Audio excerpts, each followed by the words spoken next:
Hello, my dear global families. So, welcome to Global Happiness Research. We are researching how to unite mind and body. Harmony in our family, community, countries, and the whole world finally is revealed by this scientifically research of religion and all the history. As these historical victories and mistakes are repeated as you see nowadays, we're supposed to understand where are those traps that prohibit us to live happy. So enjoy the 31st presentation about the historical figures, Moses and Jesus, and how it applied to our life. Subscribe the channel, share this message to billions. Enjoy the presentation, and for any details, contact us below to join 1 year happiness research program. Let's go.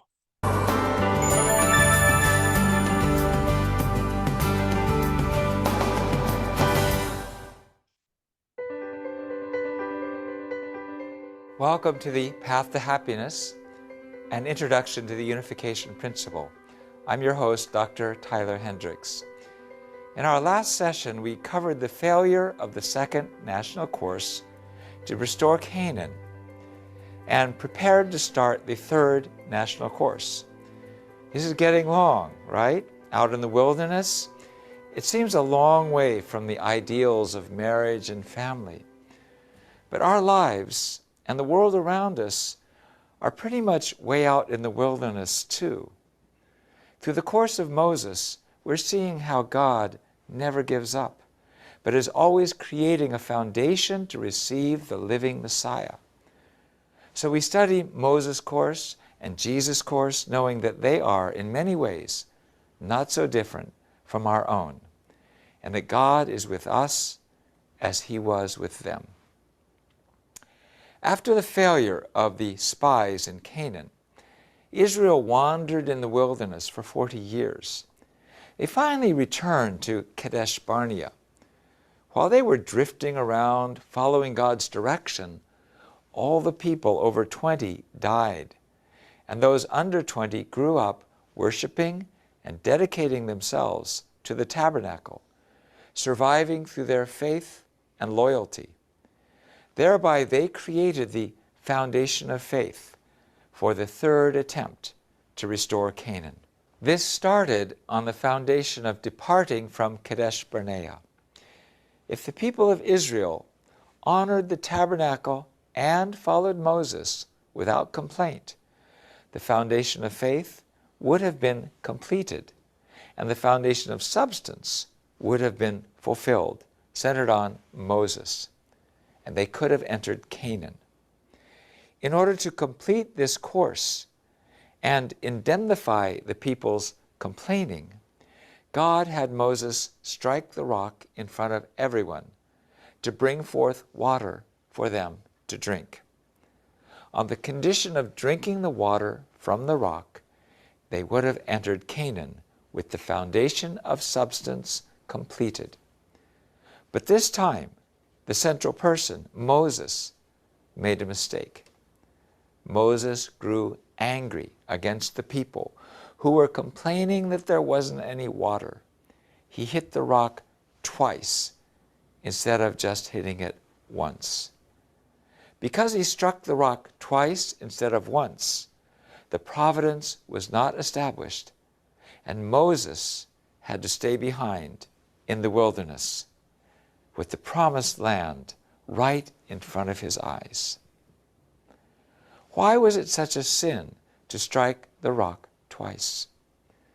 The rock is the root of the tablets of stone on which was written the Ten Commandments, which represented Adam and Eve. Striking the rock one time symbolized turning the dead Adam into a living Adam, Jesus Christ. So Christ is called the rock of our salvation. Therefore, to strike the rock and produce water from it was to show that Jesus would return in the position of the reborn Adam and save humankind with the water of life. Striking the rock again symbolized striking Jesus. Because Moses did so in a rage of anger, Satan found a condition to strike Jesus when he came. After Moses struck the rock twice, God sent down fiery serpents to kill the unfaithful people of Israel. God told Jesus to make a bronze serpent and hold it, or God told Moses to make a bronze serpent, and he told him to hang it up on a pole and said that whoever looked upon the serpent on the pole would be saved. What was that? What did all that mean? The fiery serpents represented the serpent Satan, who made Eve fall. The bronze serpent on the pole represented Jesus Christ, who would come as the heavenly serpent.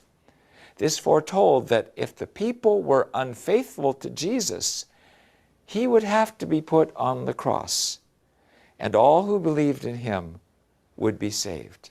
Moses lived until the age of 120, and he died on Mount Nebo, from which he could view Canaan. Moses called Joshua to lead Israel after his death, and God blessed Joshua greatly. God told Joshua, "No one will be able to stand up against you all the days of your life. As I was with Moses, so I will be with you. I will never leave you nor forsake you. Be strong and of good courage, because you will lead these people to inherit the land I swore to their forefathers to give them. Be strong and of good courage. Be careful to obey all the laws my servant Moses gave you. Do not turn from it to the right or the left, that you may be successful wherever you go." Joshua brought 2 spies and dispatched them to the city of Jericho. A prostitute named Rahab put her life on the line and tricked her countrymen in the city in order to help the spies escape. Rahab appears on the family tree of David and Jesus. The 2 spies reported faithfully, and the Israelites who were born in the wilderness believed in this report. They said, "The Lord has surely given us the whole land. All the people are melting in fear because of us." With this, God could forgive the sins of the faithless spies 40 years before. Centered on Joshua, the people of Israel established the 3-day journey to the Jordan River. They followed the Ark of the Covenant, which split the Jordan River, just as Moses split the Red Sea. The priests who carried the Ark of the Covenant of the Lord stood firm on dry ground in the middle of the Jordan, while all Israel passed by until the whole nation completed the crossing on dry ground. This was showing how good and evil would separate in front of Jesus Christ and the Holy Spirit, and how the saints who are forgiven will enter Canaan. After the people of Israel crossed the Jordan River, they had a representative of each of the 12 tribes place a rock from the riverbed, and they built an altar. This showed that the 12 disciples of Jesus would unite as one. They made camp and they conducted circumcisions. The people born in Egypt had all received circumcisions, but those who had been born in the wilderness had not. They were supposed to establish the history of separation from Satan before they entered the land of milk and honey, promised by God. Following the Passover, they attacked the walls of Jericho. 7 chief priests blew trumpets and marched before Jehovah, and the Ark of the Covenant followed them. Armed soldiers marched in front of the 7 chief priests, and the rear guard cohorts followed the ark. For 6 days they circled the city once a day. On the 7th day, the 7 chief priests circled it 7 times, blowing the trumpets. And when Joshua shouted, "God gave you this city," and the people shouted also, the impregnable walls of Jericho collapsed. This showed that the wall of Satan between heaven and earth will crumble because of Jesus. After a while, Joshua defeated 19 kings in the battle of Beth Horon and 12 kings in the battle of Merom. This showed that Jesus, as the King of creation, would defeat the reign of evil and establish heaven on earth. The third national course to restore Canaan completed 430 years of slavery in Egypt, life in the wilderness under conditions of severe heat, thirst, hunger, and a harsh environment, and with Joshua as their new leader, leading them into the land promised by God, Canaan. After they entered Canaan, Joshua divided the land they conquered among the 12 tribes, and they settled in Canaan. Now the national expectations were completed, centered on Joshua. However, the Messiah could not arrive before a kingdom on God's side was built, capable of fighting the kingdoms on Satan's side. As we shall see, even the Israelites born in the wilderness gradually turned faithless, and the providence was prolonged to Jesus.